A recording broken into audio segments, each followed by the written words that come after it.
विद्यार्थियों, आज हम चर्चा करेंगे मुग़ल साम्राज्य की स्थापना की। देखिए, मुग़ल साम्राज्य के संस्थापक ज़हीरुद्दौला मोहम्मद बाबर था। बाबर का जन्म 14 फरवरी 1483 को फरगना में हुआ और बाबर के पिता जो थे उमर शेख मिर्ज़ा थे और वे चगताई तुर्क थे। बाबर के पिता बहुत महत्वाकांक्षी थे और महत्वाकांक्षी होने के कारण वो अपने साम्राज्य का अधिक से अधिक विस्तार करना चाहते थे। दूसरा, वो फरगना के अल्प संसाधनों से संतुष्ट भी नहीं थे। 1494 में बाबर फरगना का शासक बना। बाबर अपने पिता की ओर से तैमूर का वंशज था, वहीं अपनी माता की ओर से चंगेज खां का वंशज था। तो दो महत्वपूर्ण वंशों का रक्त बाबर में संचार कर रहा था। बाबर ने 1507 में काबुल में ही बादशाह की उपाधि धारण की थी और बाबर का भारत पर आक्रमण करने का मुख्य उद्देश्य मुगल साम्राज्य की स्थापना करना था। बाबर का प्रथम आक्रमण 1519 में बाजौर और भेरा पे हुआ। 1524 में बाबर ने दीपालपुर तथा लाहौर को विजित किया। 1525 में बाबर ने पूरे पंजाब पर अधिकार कर लिया। बाबर ने अपने पांचवें आक्रमण में सफल होकर मुगल वंश की स्थापना की थी। बाबर के द्वारा भारत पर जो आक्रमण किए गए उनमें मुख्य थे पानीपत का प्रथम युद्ध, जो कि 21 अप्रैल 1526 को लड़ा गया। यह युद्ध बाबर और दिल्ली के शासक इब्राहिम लोदी के मध्य हुआ, जिसमें बाबर को जीत प्राप्त हुई और यहीं से मुगल वंश की स्थापना हुई।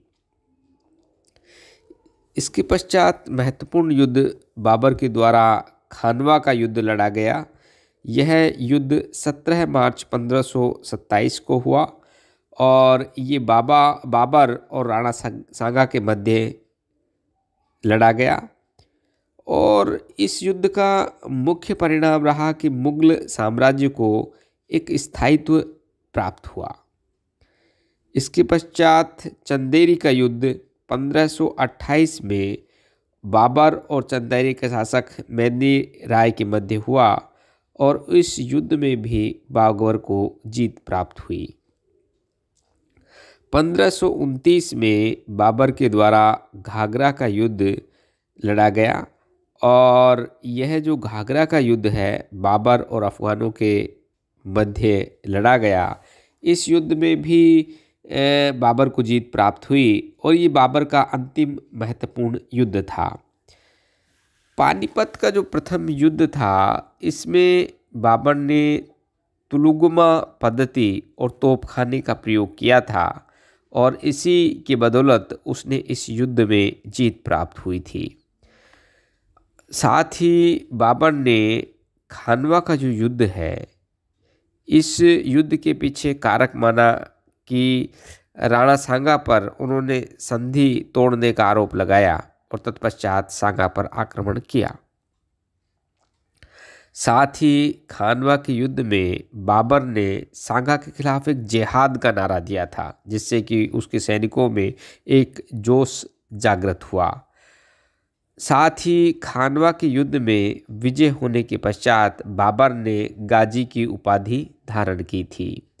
1529 में बाबर ने घाघरा नदी के निकट अफगानों और बंगाल के नुसरत शाह की सेनाओं को पराजित कर बिहार पर अधिकार कर लिया था।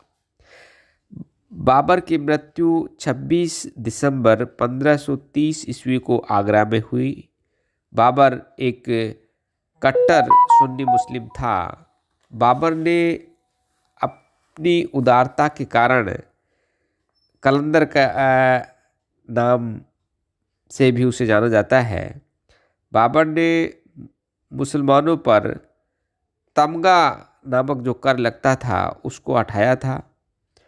साथ ही बाबर के द्वारा जो तुलुगमा युद्ध पद्धति थी, वो युद्ध पद्धति उसने उज़्बेकों से सीखी थी। बाबर ने मुस्लिम कानून की जो पुस्तक है मुबय्यान पद्य शैली में लिखा था। बाबर को पहले आगरा के आराम बाग में और बाद में काबुल में दफनाया गया था। बाबर के द्वारा जो लिखी गई महत्वपूर्ण पुस्तक है वो बाबरनामा थी। ये जो पुस्तक है इसे तुजुके बाबरी के नाम से भी जाना जाता है और ये बाबर की आत्मकथा थी। साहित्यिक और ऐतिहासिक दोनों दृष्टि से संसार की श्रेष्ठतम रचनाओं में इसे एक स्थान दिया गया है। इसमें बाबर ने केवल अपने जीवन की घटनाओं का ही विवरण नहीं दिया, बल्कि समय समय पर जिस प्रकार विभिन्न घटनाओं की प्रतिक्रिया उसके हृदय में हुई उसका वर्णन किया है। उसने भारत की जलवायु, झरने, फूल पत्ते, पहाड़ों, नदियों, वनस्पति, प्राकृतिक सौंदर्य आदि के बारे में भी लिखा है। भारत के बारे में तो उसने बहुत ही एक सजीव वर्णन किया है। बाबर लिखता है कि हिंदुस्तान प्रथम और द्वितीय और तृतीय मौसमों की स्थिति में है। यह बहुत ही सुंदर देश है। अपने देशों की तुलना करने पर यह भिन्न संसार प्रतीत होता है। इसकी पहाड़ियाँ, नदियाँ, इसके वन, इसके पशु पौधे, इसके निवासी, इसकी भाषाएं, वायु और वर्षा सभी प्रकार से भिन्न है। बाबर फिर आगे लिखता है कि यहाँ न तो अच्छे घोड़े, न अच्छे कुत्ते, न अच्छे अंगूर, अच्छे खरबूजे और न ही बढ़िया किस्म के फल यहाँ मिलते हैं। बाज़ारों में बढ़िया रोटी नहीं मिलती, गर्म पानी के हमाम यहाँ नहीं है, उच्च विद्यालय नहीं है, बत्तियाँ और मसाले भी नहीं है। भारत की जो वर्षा ऋतु के बारे में बाबर लिखता है कि वर्षा ऋतु में मौसम सुहावना होता है। कभी कभी एक ही दिन में 10, 15 या 20 बार पानी बरसता है। बरसात के दिनों में पानी जोर से बहता हुआ आता है, जिससे शुष्क स्थानों पर नदियाँ बन जाती है। वायु अत्यंत सुखद प्रतीत होती है। साथ ही उसने बड़ी बड़ी नदियों, पहाड़ों और झरनों के पानी को छोड़कर यहाँ के बारे में लिखा है कि यहाँ पानी का अभाव है। यहाँ बगीचों के चारों तरफ दीवारें नहीं है। यहाँ के निवास स्थानों में किसी प्रकार का आकर्षण नहीं है, न उनमें हवा का ठीक प्रबंध है। भारत के निवासियों के बारे में बाबर लिखता है, किसान और निम्न श्रेणी के व्यक्ति अधिकांश नंगे रहते हैं। ये लोग इज्जत ढकने के लिए चीथड़ा बांध लेते हैं, जिसे ये लोग लंगोटा कहते हैं।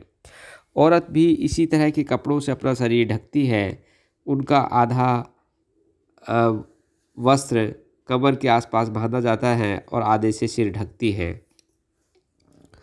गर्म ऋतु का वर्णन करते हुए बाबर लिखता है कि गर्मी के मौसम में हवा बड़े ज़ोर ज़ोर से चलती है। यह इतनी तेज़ और इतनी धूल मिट्टी लेकर बहती है कि एक दूसरे को देखना कठिन हो जाता है। यहाँ के लोग इसे आंधी कहते हैं। फिर भी हिंदुस्तान की विशेष उत्तमता यह है कि एक विस्तृत देश है। यहाँ चांदी और सोने की विपुलता है। दूसरी अच्छी बात यह है कि यहाँ हर प्रकार के असंख्य अनगिनत काम करने वाले हैं, जो पीढ़ी दर पीढ़ी उस काम को करते रहते हैं। इस प्रकार हर काम के असंख्य दस्तकार और कारीगर भारत में मौजूद हैं। भारत की राजनीतिक दशा का वर्णन करते हुए बाबर लिखता है कि भारत की राजधानी दिल्ली है। जब मैंने इस देश को जीता तो यहाँ 5 मुसलमान दिल्ली, गुजरात, मेहमनी, मालवा और बंगाल और 2 काफिर विजयनगर और मेवाड़ शासकों का राज्य था। यो तो पहाड़ी और